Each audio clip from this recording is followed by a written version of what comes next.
अस्सलाम वालेकुम। कैसे हैं आप सब लोग? आई होप कि आप लोग सब ठीक होंगे और जहाँ होंगे खुश होंगे। आज की जो पहली स्टोरी है मुझे कराची से सेंड की गई है एक सब्सक्राइबर ने।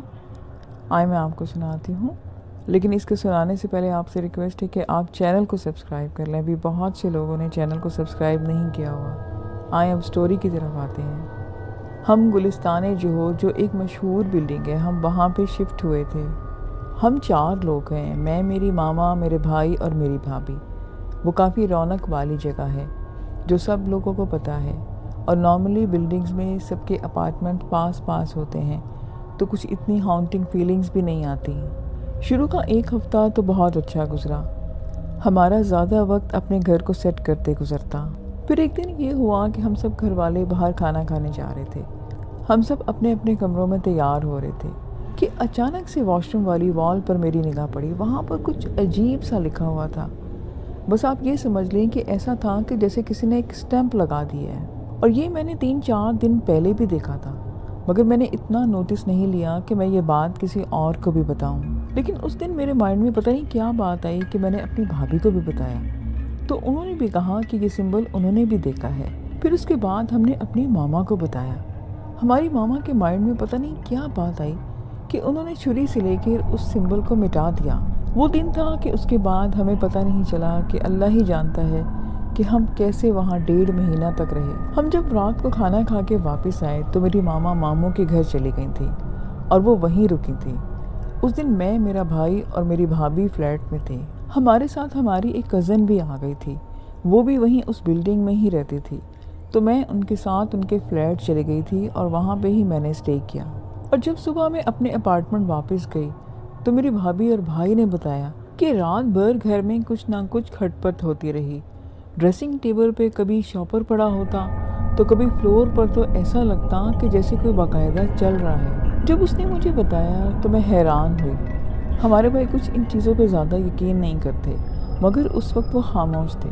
और जब हमने अपनी मामा को बताया तो हमारे मामू भी उस वक्त हमारे पास थे और ये सब कुछ सुन रहे थे। तो मेरे मामू के एक दोस्त हैं जो उनके साथ उनके ऑफिस में काम करते हैं, और वो रूहानी इलाज करते हैं और आसेब वगैरह भी चेक कर लेते हैं। मामू ने कहा कि अपने फ्लैट की तस्वीरें मुझे भेजो, जो कि हमारे पास पड़ी हुई थी, क्योंकि जब हम वहाँ शिफ्ट हो रहे थे तो हमने अपने घर की काफ़ी पिक्चर्स ली थी।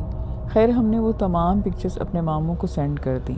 और फिर जब मामू ने अपने दोस्त को वो तस्वीरें भेजी तो उन्होंने देखा और हमें बताया कि इस घर में एक जन्नत की पूरी फैमिली रहती है, और ये भी कहा कि आप ये फ्लैट फ़ौरन छोड़ दें।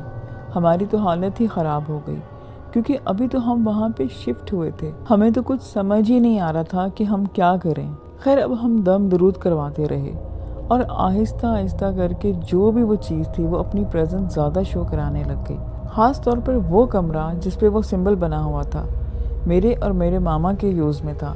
वहाँ पे अजीब सी वाइब्स आती थी। यकीन करें, उस इंसिडेंट के बाद से हम उस रूम में बस 3 रातें ही सोए थे, और वो भी बहुत मुश्किलों से, क्योंकि बहुत खौफनाक लगता था वो रूम, और बहुत अजीब सी वहशत होती थी।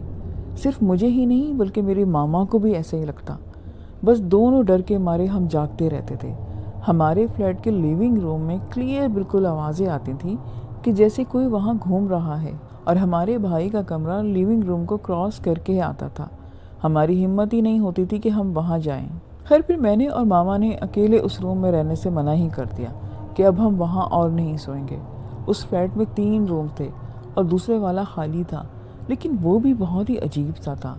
हम अपने मामों के घर में अगर जाते तो पीछे भाई और भाभी अकेले रह जाते, तो जाहिर सी बात है भाई और भाभी भी अकेले ही नहीं रह सकते थे। फिर हमने ऐसा किया कि हम मगरिब की नमाज के बाद तकरीबन सारा वक्त अपने लिविंग रूम में ही रहते, और बस रात को सोने के लिए अपने कमरे में जाते। लेकिन हम चारों एक साथ कमरे में होते। डर के मारे बहुत ज़्यादा हम सबको लेट नींद आती थी। फिर भी हौसला ये होता था कि हम सब एक साथ हैं। अक्सर रात के टाइम जब मेरी भाभी बताती कि उनको 2 औरतों के बोलने की आवाज़ें आती कि जैसे आपस में कोई बातें कर रहा है, और भाभी जब मेरे भाई से कहती कि देखो मामा और आपकी बहन जाग रही है, तो मेरे भाई फ्लैश लाइट से चेक करते तो हम दोनों सोए हुए होते। और हमारा जो ड्राइंग रूम था वो बंद था, बल्कि प्रॉपर बाहर वाली उसकी विंडो बिल्कुल बंद रहती थी। फिर हुआ कुछ यूँ कि एक दिन मैं मगरिब के टाइम उधर टिश्यू पेपर लेने गई, تو میں نے دیکھا کہ وہاں سے بہت زیادہ گلاب کے پھولوں کی خوشبو آ رہی ہے، مگر حیرت کی بات یہ تھی کہ ڈرائنگ روم ہر طرف سے بند تھا، تو باہر سے خوشبو آنے کا کوئی چانس ہی نہیں تھا، اور اپنے گھر میں بھی ہم خوشبو والی کوئی چیز اوائڈ کرتے تھے۔ اور خیر جب میں نے یہ بات سب کو بتائی تو سبھی نے کہا کہ ہو سکتا ہے کہ یہ خوشبو باہر سے آ رہی ہو، اور اس کو اتنا سیریس نہیں لیا۔ اور پھر جب میں عشاء کی نماز پڑھنے ڈرائنگ روم میں گئی تو دوبارہ سے مجھے وہی تیز خوشبو آ رہی تھی، لیکن میں نے اس طرف دھیان نہیں دیا، اپنی نماز مکمل کی اور باہر آ گئی۔ پھر تھوڑی دیر کے بعد میری بھابھی جب وہاں نماز پڑھنے گئی تو انہوں نے بھی وہی خوشبو محسوس کی اور آ کر ہمیں بتایا کہ وہاں سے بہت زیادہ خوشبو آ رہی ہے۔ تو میں نے ان کو کہا کہ مجھے بھی آ رہی تھی، لیکن میں نے یہ سوچا کہ شاید مجھے ہی آتی ہے، تو اس لیے میں نے کسی سے بھی اس بات کا ذکر نہیں کیا۔ پھر ہم تو نماز وغیرہ ریگولر پڑھتے تھے اور ہماری امی قرآن پاک بہت زیادہ پڑھتی تھی۔ اسی طرح بس کرتے کرتے بہت مشکل سے ہم نے 1.5 مہینہ وہاں گزارا۔ پھر ہمیں ایک اچھا گھر ملا اور ہم وہاں پہ شفٹ ہو گئے۔ بس آخر کے دنوں میں تو بہت ہی زیادہ فیل ہونے لگا کہ وہاں بہت زیادہ وحشت ہے، بڑی مشکل سے ہم ٹائم گزارتے تھے۔ ایک دن میرے بھائی جب صبح سو کر اٹھے تو انہیں ریڈ لپسٹک کا مارک نظر آیا، جبکہ رات کو وہ وہاں پر نہیں تھا، اور نہ ہی ہم میں سے کوئی بھی ریڈ لپسٹک لگاتا تھا۔ صاف لگ رہا تھا کہ یہ جیسے کسی نے ہمیں ڈرانے کے لیے لگایا ہے۔ خیر جب ہم وہاں سے شفٹ ہوئے تو سنا کہ وہ فلیٹ دوبارہ سے رینٹ آؤٹ ہو گیا ہے۔ اب ہم دوبارہ اس بلڈنگ میں جب گئے جب رمضان تھے اور ہماری خالہ نے ہماری افطاری پر ہمیں انوائٹ کیا ہوا تھا، تو بیٹھے بیٹھائے میرے کزن کو سوچی کہ آؤ دیکھ کر آتے ہیں کہ وہ فلیٹ خالی ہے یا ابھی کوئی رینٹ پہ رہتا ہے۔ مگر جب ہم وہاں گئے تو وہاں پر تالا لگا ہوا تھا اور ویسے ہی ویرانی فیل ہو رہی تھی۔ نوشابہ نے اگلی کہانی سینڈ کی ہے۔ وہ بتاتی ہیں کہ ہمارے گھر میں بہت عرصہ ہوا، جب میں 5 سال کی تھی تو مٹی کی بارش ہوتی تھی۔ وہ پتھر تو نہیں ہوتے تھے لیکن کھیت کی کچی مٹی ہوتی تھی جو کہ بڑے سائز کے جیسے ڈھیلے ہوتے ہیں۔ وہ باہر گلی سے بہت زور سے ہمارے گھر آتے اور ہمارے صحن میں گر کے ٹوٹ کے بکھر جاتے تھے۔ حیرت کی بات یہ تھی کہ گرمی کا موسم تھا اور ہم سب لوگ شام میں صحن میں بیٹھے ہوئے کرتے تھے، اور جب وہ پتھر گرتے تو ہم میں سے کسی کو بھی نہ لگتے۔ یہ سب رات عشاء کے بعد ہی ہوتا تھا، اور جب ہم بھاگ کر اسٹریٹ میں دیکھتے تو وہاں پر کچھ بھی نہ ہوتا، بلکہ کوئی انسان ہی نظر نہ آتا۔ ہمارے گھر کے دونوں کونوں پر ایک چوک ہے، یعنی کہ سیدھی گلی ہے، اور دونوں طرف بہت دور تک دکھائی دیتا۔ مجھے یاد ہے کہ ہم سب بچے بہت زیادہ ڈر جاتے تھے، بڑے بھی پریشان رہتے، مگر ہم کیا کر سکتے تھے جب کوئی دکھائی نہیں دیتا اور نہ ہی ہمارے سامنے آتا۔ پھر ایک دن کی بات ہے کہ میری دادی کے ایک دوست جو سید زادے ہیں وہ ہمارے گھر آئے ہوئے تھے۔ ان کی موجودگی میں یہ سب ہوا۔ اس دن ایک بڑا سا مٹی کا ڈھیلا ان کے پاس پڑی لوہے کی ایک بالٹی کے پاس آ کر لگا، اور باقی ہمارے سروں کے اوپر سے گزرتے ہوئے رومز کی وال پر لگ لگ کر گر رہے تھے اور ایک دم سے ٹوٹ کے بکھر جاتے۔ پھر ہماری دادی نے کمپلین کی کہ دیکھیں بی بی جی، یہ سب کیا ہو رہا ہے اور یہ بہت دنوں سے ہو رہا ہے۔ تو اس کے بعد انہوں نے کہا کہ اب دوبارہ یہ نہیں ہوگا، اور آپ یہ یقین کریں کہ اس کے بعد وہ سب کچھ رک گیا اور آئندہ نہیں ہوا۔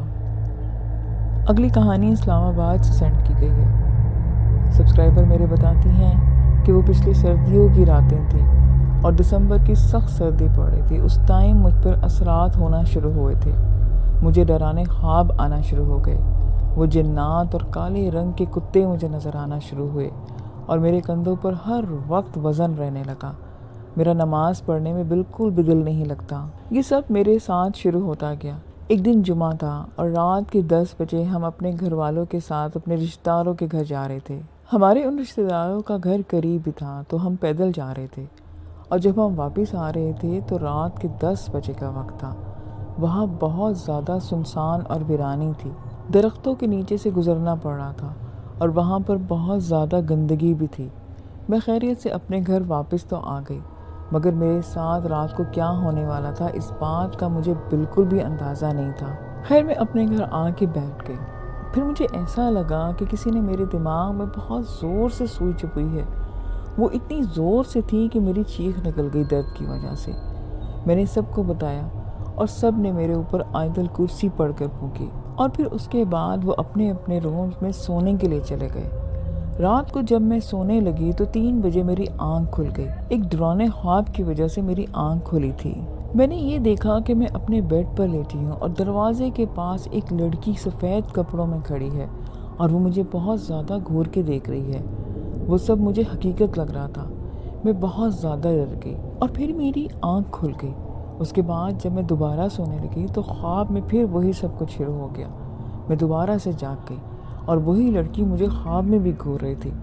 मैं पूरी तरह से कांप रही थी। जब मेरी आँख खुली तो फिर मैंने अपनी बहन को उठा दिया। मुझे बहुत ज़्यादा डर लग रहा था।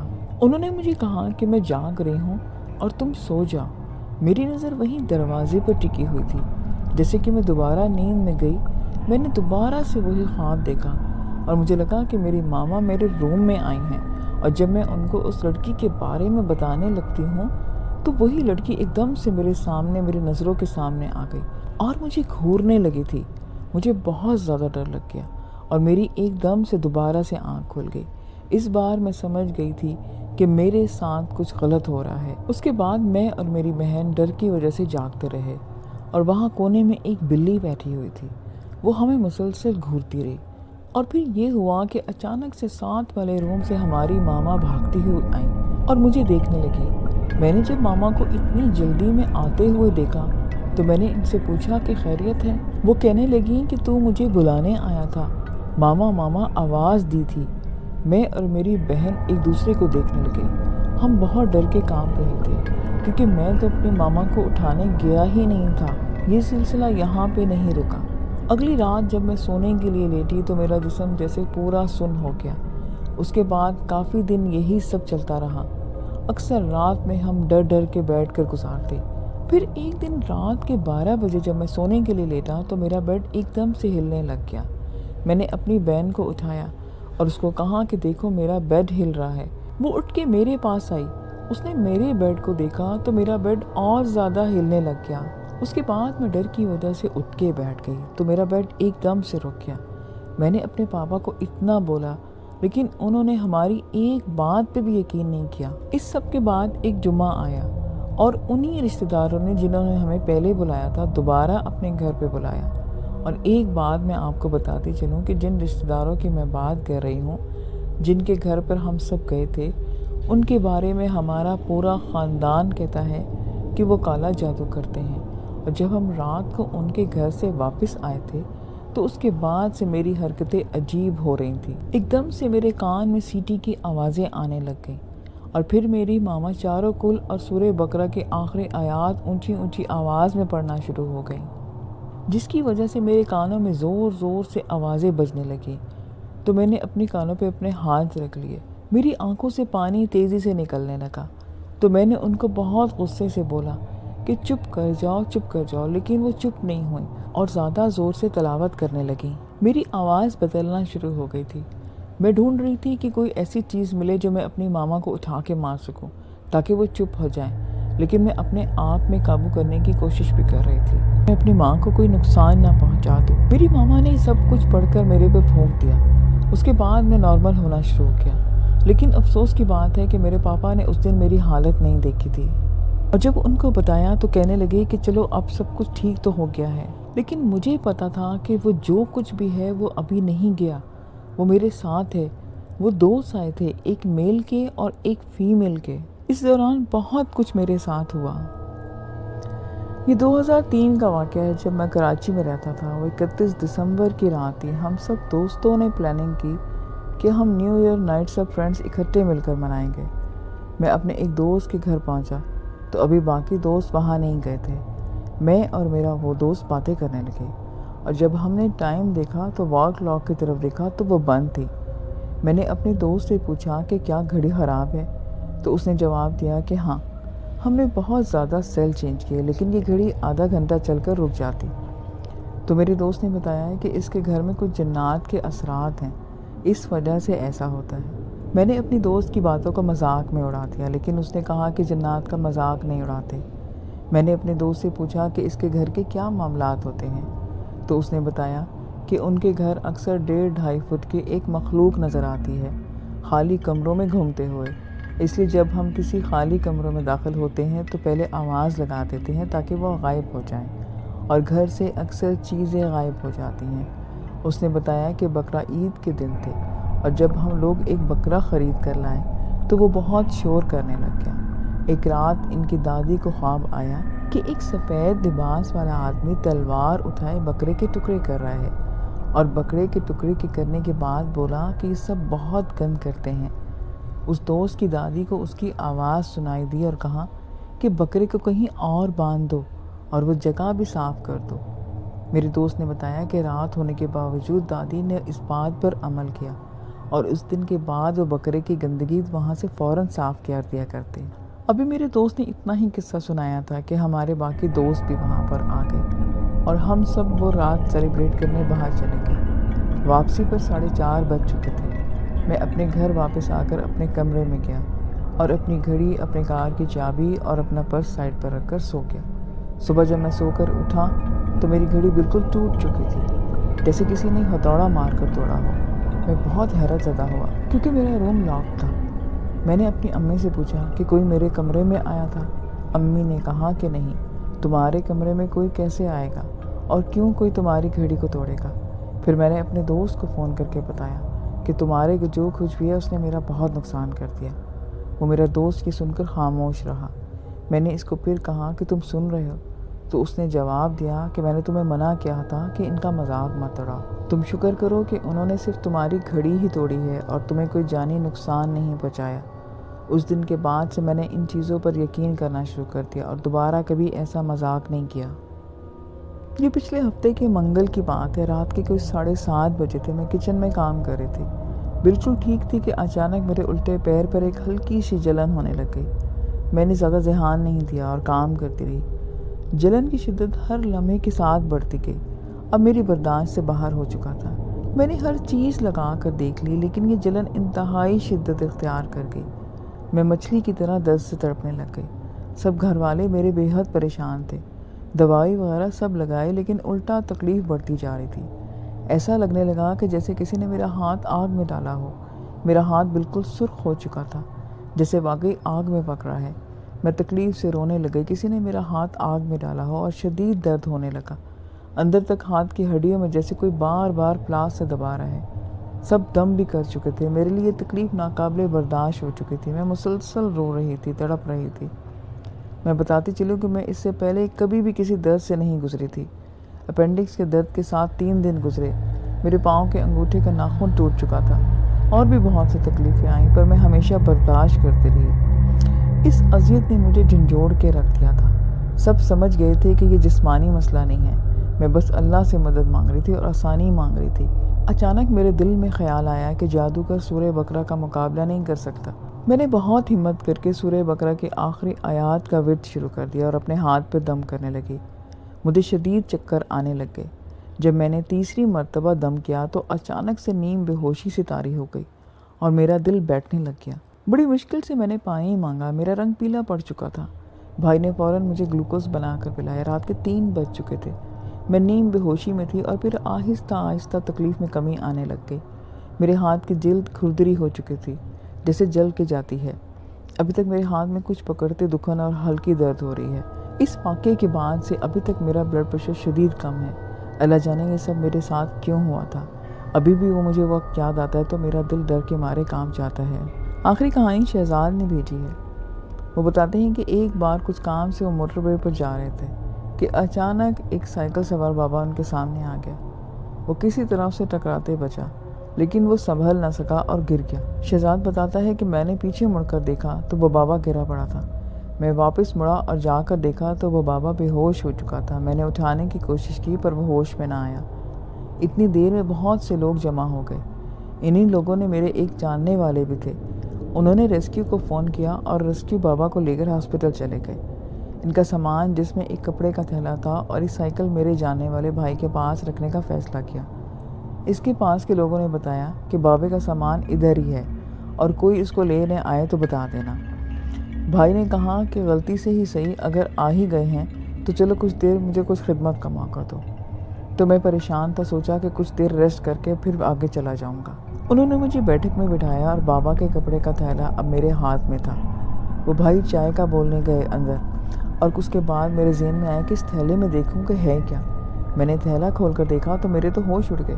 इस थैले में कुछ सूखी हुई हड्डियाँ और एक शॉपर में कुछ संदूर थे और कुछ अंगूठियों के पत्थर और एक कपड़े में एक गुड़िया बनी हुई थी और उस पर बहुत सारी सुइयाँ चुभी हुई थी और काले रंग की मालाएं लकड़ी के बड़े बड़े से मोतियों वाली। मैं घबरा गया। इतने में वो भाई चाय लेकर आ गए। हम साथ में चाय पी और मैं जाने लगा तो उस भाई ने कहा कि अभी तक परेशानी कम नहीं हुई।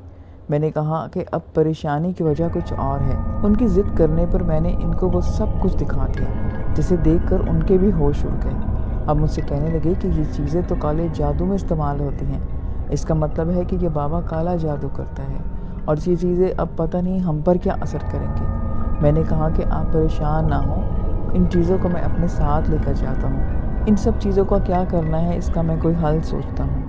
शाम हो रही थी। मैं जिस काम से निकला था अभी वहाँ भी जाना था। मैं वह थैला मोटरसाइकिल के पायदान के साथ बांध दिया और वहाँ से निकल पड़ा। मैंने काम देखा और वहाँ से निकलते निकलते मुझे 2-3 घंटे लग गए। मैं वापस मोटरवे पर आया। मैं मोटरवे पर पहुँचा तो देखा कि उस जगह पर वही बाबा खड़ा था और उनकी साइकिल भी उनके पास थी। उनको देखा तो मैं रुक गया। मैंने दिल में सोचा कि चलो जान छूटी, इस थैले से भी और बाबा से भी। मैंने बाबा को थैला देते हुए कहा तो उन्होंने कहा कि मैं बहुत देर से तुम्हारा इंतज़ार कर रहा था। मैंने आखिर पूछ लिया कि आप क्या काम करते हैं, तो उसने कहा कि मैं अमलियात करता हूँ। मैंने कहा कि काले जादू के? तो वो हंस कर बोले कि तुमने मेरा सामान चेक किया है ना, कोई छेड़छाड़ तो नहीं की? उन्होंने घबरा कर पूछा। मैंने कहा कि मैं कोई पागल हूँ जो ऐसा कुछ करूँगा। फिर मैं एक ढाबे पर हम बैठ गए। मैंने चाय का कहा और उन्होंने बताया कि ये हड्डियाँ और ये गुड़ियाँ वो एक कब्रिस्तान से निकाल कर लाया था और इनका एक मरीज़ है जो हॉस्पिटल में एडमिट है। किसी ने उस पर काले जादू कर रखा है और वह अपने अमलियात के दम से इन चीज़ों का पता लगाकर जादू ख़त्म करने की कोशिश कर रहे थे। मेरे पूछने पर उन्होंने कहा कि ये सब आसान नहीं था, 40 दिन का चल था और मेरे मवक्किलों ने पता लगाया और मुझे एक ज़िंदा गाय का बछड़ा ला के कब्रिस्तान जाना है जो कम से कम 2-3 मन का है। कल रात में वो बछड़ा लेकर कब्रिस्तान गया और उस कब्र के पास खड़ा हो गया जो मुझे बताई गई थी। इन चीज़ों ने मुझ पर बहुत हमले किए मगर मेरे मुर्शिद का हाथ मेरे पीछे था। मुझे आवाज़ आई कि तू जिस मकसद के लिए आया है उसे ज़िंदा वापस जाना चाहते हो तो इस बछड़े की रस्सी छोड़ दो। मैंने फ़ौरन वो रस्सी छोड़ दी और मेरी आंखों के सामने इसकी हड्डी तक नहीं बची। 1 मिनट से भी कम वक्त में वो इसे ज़िंदा खा गए और फिर इनके बताने पर मैं उस जगह को खोदना शुरू कर दिया। काफ़ी देर मुशक्क़त करके मुझे ये हड्डियाँ और गुड़ियाँ मिल गई। मैंने पूछा कि अब आप इसका क्या करोगे, तो उन्होंने कहा कि इन हड्डियों पर एक एक सुई बाहर निकाल कर इन हड्डियों और गुड़ियाँ को जला दूँगा। इससे मरीज़ पर असरात ख़त्म हो जाएंगे और वो इंशाल्लाह सेहतयाब हो जाएगा। मैंने उन्हें अपने काम में कामयाबी की दुआ दी और अपने घर को चल पड़ा। लिसनर्स, ये आज की स्टोरीज़ थी। आई होप कि आपको अच्छी लगी होंगी। मुझे अपना फीडबैक ज़रूर दें। फिर नेक्स्ट वीडियो में न्यू स्टोरीज़ के साथ मिलेंगे। खुदा हाफिज़।